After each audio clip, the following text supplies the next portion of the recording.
You know, I didn't grow up dreaming of working in a clothing store, but there I was 27, engaged to the sweetest man you'll ever meet, and folding denim at Lila's style stopped like my life depended on it. I started at Lila's when I was 20, back when I thought being surrounded by cute cardigans and seasonal markdowns would be glamorous. But after a few years and 100 awkward fitting room encounters later, it just became part of me. My coworkers became friends. The regulars felt like neighbors. It was home. And Lila, our boss and the store's namesake, was this warm, hippie-souled lady with silver streaks in her braid and a laugh that could shake the rafters. But she got sick. Cancer. Quiet at first, then loud, like grief. One day, she just sat us down behind the checkout counter and said, "Girls, I'm selling the store." We were stunned. A month later, the new owner walked in like he owned the whole block. Tall, clean-cut, probably in his 40s, and dressed in this way that said, "I have expensive cologne and wear it even on Tuesdays." His name was Mr. Raymond Holloway. "Just call me Ray," he said with a grin that felt rehearsed. From the jump, he made it clear he had plans. The store would modernize. New lighting. More menswear. Better marketing. Whatever. We nodded, we smiled. We hung onto our jobs like good little soldiers. I didn't think much of him at first. But Ray? Ray noticed me. The first time it felt different was a Tuesday. I'd come in early to stock a shipment of spring dresses, and he was already there, leaning on the counter like he'd been waiting. "You know, Leah," he said, my name rolling off his tongue like a secret, "you've got an eye for detail. Not just with clothes. With people." "I see that." I blinked, caught off guard. "Oh, thanks." He smiled in this slow, intentional way. "Your fiancé is a lucky guy." Something in my stomach turned, but I brushed it off. I told myself I was imagining things. I mean, I wore a ring for crying out loud.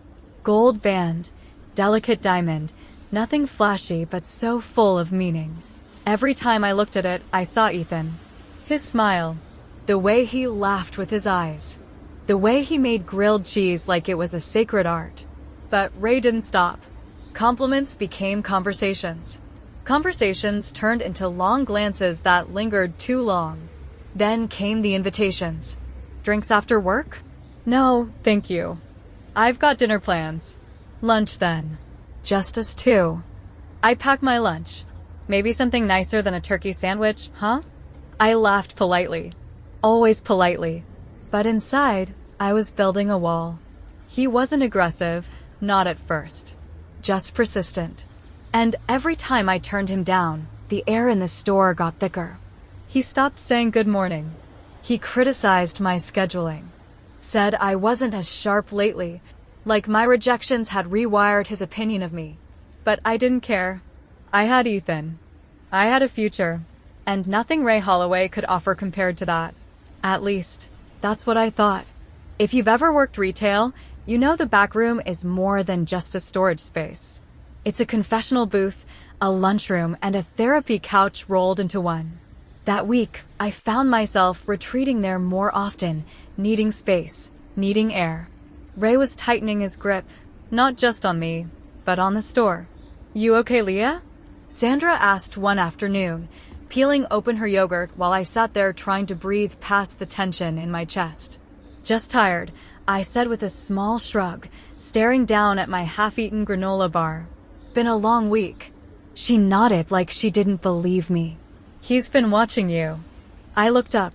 "Ray," she added. "He watches you like you're on sale, and he's just waiting for a markdown." I laughed, a hollow little puff of sound. "He's harmless." But I knew he wasn't. Not really. The following week, things took a turn. Ethan came into the store, just like he always did when he was picking me up after a shift. And wouldn't you know it, Ray made a point to come out from the office and introduce himself. "You must be Ethan," he said, offering his hand with a smile so wide it bordered on satire. "Leah talks about you all the time." Ethan shook his hand, polite as ever. "Nice to meet you." "She talks about the store more than anything. But yeah, she mentions you." There was something electric between them for a second. Not friendly. Not quite hostile. Just two men measuring each other with invisible rulers. Take good care of her, Ray added, with a look I hated. Like Ethan was borrowing something that belonged to him. After that, it got dark. Subtle, but dark. Ray started giving me odd hours, late closings and early opens, often alone. He'd hovered too close, his presence like cigarette smoke, hard to ignore and hard to get out of your hair. Then, one day, he came in reeking of whiskey. At noon. Leah, he slurred a bit. You ever wonder if you're making the right choices? I backed away. You've been drinking. He smirked. It's just one. Makes the paperwork go down easier. I left early that day and didn't even ask permission. Then came the rumors. Not from him, but from around him. Someone, guess who, had been planting seeds. That Ethan? The fiancé with the kind eyes and dorky playlists? Ray was whispering about him behind doors he didn't think I could hear through. I've seen him, he told Sandra in a voice like oil. Downtown. Real cozy with some girl outside that bar on 6th. You should tell Leah. And Sandra, bless her heart, did. You believe him? She asked me, hesitantly, when she told me what she'd heard. I didn't answer. I didn't want to admit that a sliver of doubt had crept in, that I was starting to question the very foundation I stood on. But it wasn't just words. Photos showed up. Yeah, photos. Crisp little printouts in a plain envelope tucked under the back office door. Ethan, laughing with a woman I didn't know. Her hand brushing his shoulder. Him smiling. My heart sank into my stomach. I couldn't breathe. But you know what? I didn't call Ethan. I didn't yell or cry. I waited. I watched. I remembered who he was, not what someone wanted me to think he was. And I confronted him calmly, honestly. And you know what he told me? That the woman in the photo was his cousin, visiting from out of state. They'd gone to lunch. The place was noisy, crowded. They stood outside talking. That was it. He even showed me the texts. That's when it clicked. This was Ray's game. Manipulation. Misinformation. Trying to shake me loose from the one person keeping me grounded. But I didn't break. If anything, I got stronger. After the photo stunt, Ray must have thought I'd come crawling. That I'd be devastated, disoriented, maybe even angry enough to reconsider things. But I wasn't broken, I was fuming. I didn't say a word to him for days. Not a smile, not a greeting. I showed up, I folded clothes, I clocked out. Silence was my armor, and Lord, did it drive him nuts. One night, I caught him watching me from the office window. His face was pale, jaw clenched, drink in hand. Not coffee this time, something amber and strong. I could smell it on the receipts. You're cold, Leah, he said to me when I passed by the office. Colder than I thought you could be. I didn't stop walking. You don't know me. Don't I? He called out. You're loyal, sure. But what are you really loyal to? A dream? A man who's lying to you. I turned around then, slow and steady. No, Ray. I'm loyal to the truth. Try it sometime. I left him standing there with that drink in his hand and a twitch in his eye. From that day on, he got sloppy. Started showing up late, unshaven, reeking of liquor and entitlement.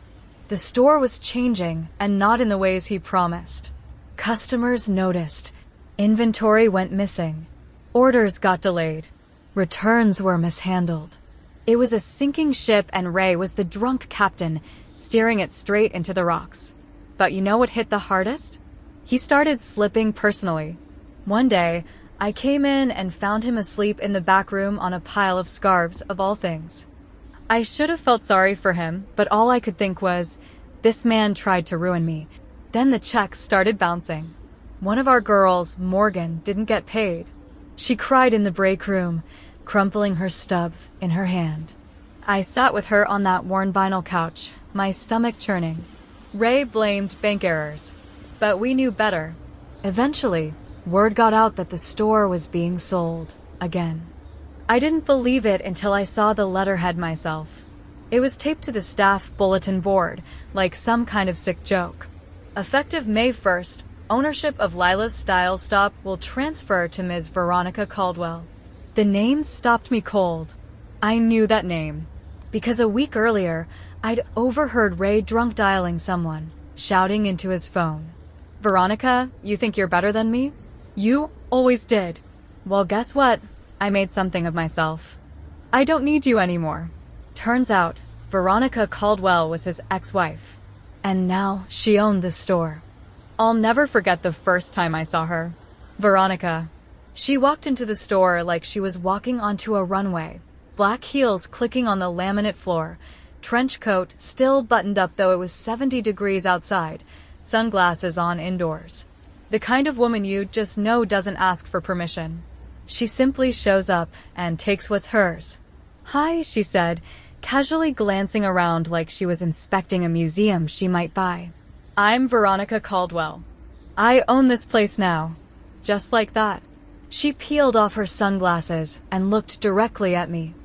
I felt like I was being scanned. "You're Leah, right?"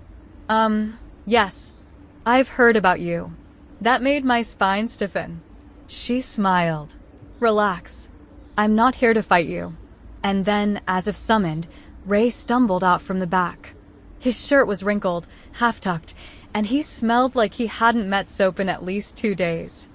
"Oh, you've got to be kidding me," she muttered under her breath before pasting on the fakest smile I'd ever seen. "Veronica," he said, almost whining. "What are you doing here already?" The papers weren't supposed to be final until next week. They went through early. I signed everything yesterday, which means she looked around dramatically. "This dump is mine." I was frozen behind the register, holding a scanner like it might double as a weapon. "And you," she turned to him, her voice going ice cold, "need to get out of my office." "Your office," he scoffed. "I built that damn space." "With whose money?" she fired back, not missing a beat. "Because last I checked, half of everything you built was mine, including the mess." Ray's eyes flicked toward me, pleading, humiliated, furious. But I didn't flinch. I'd given him too much grace already. "Ray," I said softly, "maybe you should go." It was the first time I said anything like that to him. It was also the first time he actually heard me. He opened his mouth like he wanted to say something, maybe one last plea, or another lie, but nothing came out. He turned around, wobbling slightly, and walked out the front door without another word. Veronica watched him go, then exhaled like she'd just vacuumed up a ghost. "God," she muttered, "I thought he'd never leave." She turned back to me. "You've been through it, huh?" I didn't answer right away, but eventually I nodded. She stepped behind the counter like she'd worked there all her life and said, "Well, guess what, Leah? That's over now. You're safe." I didn't know what to say. No one had told me I was safe before. Veronica had a way of making things feel possible again. Not perfect, but possible. She didn't ask for loyalty right away. She just watched, listened, observed, and slowly things started to change. The store was cleaned up. The hours got fair. Payroll came in on time. And for the first time in months, I came to work without a pit in my stomach. But Ray? He didn't disappear. Not completely. Rumors swirled. About his drinking. About debt. About a nasty little breakdown in a hotel lobby downtown. I didn't care to know the details. What mattered was that I was still standing. Still engaged. Still whole. Still me. Working under Veronica was like exhaling after holding my breath for too long. She didn't smile much, not unless she meant it, but when she did, it lit up the whole back room like sunshine through dusty blinds. She was firm, clear, sharp as a box cutter, but she was fair. Never played favorites, never brushed things under the rug. I could finally focus on the work again, styling displays, helping customers, managing the schedule like I used to. No tension in my shoulders, no extra layers of lip gloss just to defend myself. I started humming again at work. That's when I realized I was healing. One morning, while steaming a rack of linen blouses, Veronica called me into the office. My stomach twitched out of old habit, but I told myself to breathe. "You've been through a lot here," she said, sipping coffee from a mug that said "Not today, Satan." "And you stayed. That means something to me." I smiled, a little surprised. "Well, I've always loved this place. I guess I didn't want to let it go." Veronica leaned back in the chair that had once been Ray's and said, "I want to offer you assistant manager. Officially. Pay bump included. No more minimum wage heroics." I blinked. "Me?" "Yes, you," she said, with that smirk of hers. "Unless you want to marry into money and run off into the sunset?" I laughed, really laughed for the first time in a while. "Nope. Just want to earn what's mine." "Good," she said. "That's the kind of woman I can work with." I called Ethan on my lunch break and told him the news. He was so proud. I could hear his smile through the phone. "You deserve that and more," he said. "I'll bring home your favorite to celebrate. And yes, I mean that spicy ramen you always regret halfway through." That night, we sat cross-legged on the living room floor, noodles between us, old records spinning low in the background. He clinked his can of ginger ale against mine and said, "To my assistant manager." I felt happy in a quiet, settled way, like a puzzle piece that had finally clicked. But peace, as I'd learned, comes with side effects, like wondering when it'll get disrupted again. And right on cue, it did.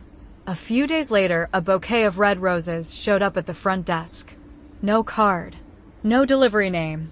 Just my name written on a small white tag in thick black pen. I stared at them for a long time. Everyone else oohed and awed. Sandra said, "Girl, your man really stepping it up now." But I knew better. Ethan wasn't the roses kind of guy. He knew I preferred daisies and sunflower stems. Simple. Unpretentious. This had Ray written all over it. And then a voicemail. I didn't recognize the number, but his voice poured out like a bad memory. "Leah, I know I messed up. I know I lost everything. But you were the only thing that ever felt real. If you could just talk to me.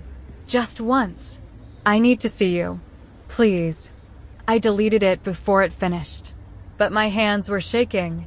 Veronica must have seen the look on my face later because she pulled me aside in the stockroom and said, "Was it him?"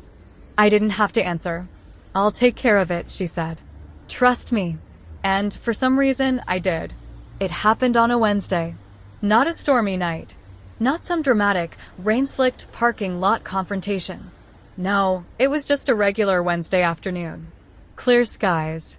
Half-off scarves on the front table. And I was restocking tank tops when I heard the bell above the door chime. I turned. And there he was. Ray. Thinner. Paler. Hair not quite combed. Shirt buttoned wrong. Like he'd been pressed into shape by guilt, but never quite held the form. He looked like a ghost who hadn't figured out he was dead yet. "Leah," he said softly, voice hoarse. I froze. Everything in me wanted to turn and walk away, but I stood still. "Ray, you shouldn't be here." He took a step closer. "I just needed to see you. One more time." "Why?" My voice was firm. "So you can try again? Lie again? Humiliate yourself and me again." He flinched. "I know what I did. I know I ruined everything. The store, my name, myself. I didn't come to ask for anything. I needed to apologize. Really apologize." He looked around, maybe expecting a warmer reception. But Veronica was already moving across the store like a heat-seeking missile in heels. "You have 60 seconds to leave," she said. Calm. Cold. Precise. "And if you don't, I will call the police." You wanted a lot of things, Raymond. Control. Loyalty you didn't earn. Forgiveness you don't deserve. Her eyes narrowed. "But what you need now is to get out before I really lose my patience." Ray looked at me, and for a second, just a second, I saw the sadness underneath all the damage. But I didn't soften. "You don't belong here anymore," I said. "This isn't your store. And I'm not your story." He nodded. Slowly, then turned and walked out. The bell above the door jingled behind him, like punctuation at the end of a sentence we both knew was finished. Sandra popped her head out from behind a mannequin and whispered, "Well, damn." Later that evening, Veronica came and sat next to me on the break room bench, sipping her iced coffee like it was bourbon. "You did good," she said. "I didn't do anything," I muttered. "No," she said, nudging me with her shoulder. "You didn't run. You didn't let fear speak for you. You did exactly what he couldn't handle. You stood still." We sat in silence for a minute, the hum of the vending machine the only sound. Then she added, "You know, when I divorced him, I thought I'd never see him fall. I thought I'd spend the rest of my life wondering if I was the problem." I looked over. She didn't look sad. She looked steady. "I guess some people write their own ending whether you're in the room or not," she said. I nodded. I knew exactly what she meant. That night, Ethan picked me up from work with a pack of Twizzlers and a playlist labeled for Leah, "When Life Gets Weird." We drove out to the edge of town, where the old overlook gave you a clear view of the lights below. I leaned my head against the window and watched them flicker. "You okay?" he asked. "I am now," I said. And I meant it. After Ray left for good, a stillness settled over the store like a first snow. Not the kind that shuts down the city, just the soft, clean sort that makes everything feel new again. Veronica had the locks changed that same evening. She didn't make a big show of it, didn't announce it over the walkie or anything. Just handed me a new key the next morning with a quiet little wink. "Fresh start," she said, sliding it across the counter. And it was. I wore my assistant manager badge with a pride I didn't expect. I'd look in the mirror some mornings and think, who is this girl with the tucked-in blouse and the steady hands? It was me, but a stronger version. Veronica gave me more responsibility over the next few weeks, inventory reports, hiring new seasonal staff, organizing the window displays. One day, she looked over the spring layout I'd done and said, "You've got taste. And guts. That's rare in retail." That compliment stuck with me like a note in a lunchbox. Meanwhile, things with Ethan were good. Not sparkly Instagram perfect, but real. We had long talks in the kitchen about everything: trust, growth, marriage plans, even fear. He never pressured me, just said, "Whenever you're ready, I'm here." And I was starting to feel ready.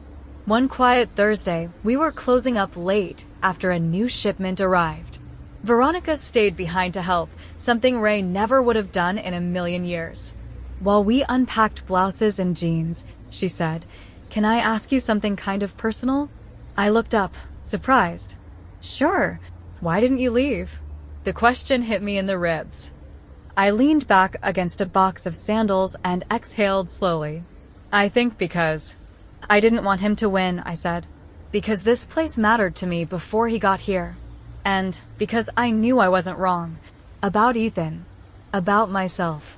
She nodded slowly. "You remind me of who I was before I forgot who I was." That gave me chills. "Not the cold kind, the good kind." "You didn't forget," I said. "You just remembered later." She smiled, kind of sadly. "Well, thanks for helping me remember." There was a pause. Then, just as she was taping up the last box, she said, "I've been thinking of renaming the store." I raised an eyebrow. "Really?" "Yeah, Lila was a good woman. But this is a new chapter. Fresh energy. New name. What are you thinking?" I asked, brushing lint off my apron. She smiled. That same sly, knowing grin she always gave right before something clever fell out of her mouth. "I was thinking of naming it after someone who stayed. Who held the line? Who kept the lights on even when things got dark?" I laughed, blushing. "Don't you dare name it after me." "I won't," she said with a smirk. "But maybe something inspired by you." I didn't say anything, just smiled, a little choked up. Because sometimes winning doesn't look like a trophy or a headline or a parade. Sometimes it's a new key in your hand and someone saying, "You matter. You're seen." Spring came in slow that year, like it knew we needed time. The kind of spring where flowers don't burst open all at once, but stretch carefully toward the sun, one petal at a time. That's how I felt too. opening again. Slowly, on my own terms, Veronica ended up renaming the store Second Bloom. She didn't tell anyone the story behind it, but I knew. And every time I looked up at the sign hanging above the door, painted soft green with gold lettering, I felt this warm, private pride in my chest. Life was simple again, but never boring. Ethan and I picked a new wedding date. Just a small backyard thing in the fall, nothing fancy. We'd light citronella candles, let the dog wander through the guests, maybe even serve tacos instead of a plated dinner. It would be ours. Not for show. Just for love. One night, I was closing up the shop, counting out the register with the radio playing low, when Veronica peeked in. "You alone?" she asked. "Yeah. Sandra left early. I'm finishing up."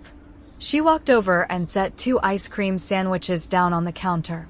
"For surviving a ridiculous year," she said. We stood there, leaning on the counter, chewing like 2 teenagers ditching curfew.